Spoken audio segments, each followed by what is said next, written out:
Welcome to this week's edition of the Matthew Minute, where news topics are presented in a brief format. I'm your host, Matthew Degner, and we're 25 days into the investigation following the raid on President Trump's premier resort, Mar-a-Lago. Earlier this week, the affidavit was released by a federal judge. One of the key accusations read, quote, "There is probable cause to believe that additional documents that contain classified national defense information or that are presidential records subject to record retention requirements currently remain at the premises." Photos have since emerged showing several of the documents on a rug in Mar-a-Lago. Currently, no information has been presented on the level of trouble President Trump is in for this incident.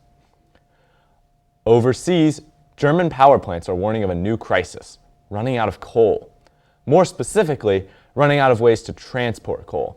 Droughts in several regions of Germany have left rivers running almost dry, as well as limiting the quantity of coal that barges can ferry to the power plants.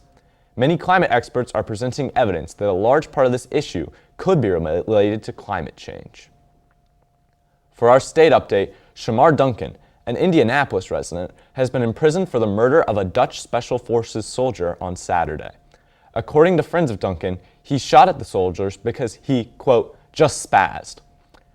3 soldiers were wounded and 1 was killed. During a court hearing this Thursday, Duncan was imprisoned without an option for bail, and a not guilty plea was submitted for him. Finally, in local news, local law enforcement have made 3 arrests on the counts of burglary and theft. These crimes occurred at Whipker's Market and Greenhouse, Columbus Bowling Center, and Nexus Park.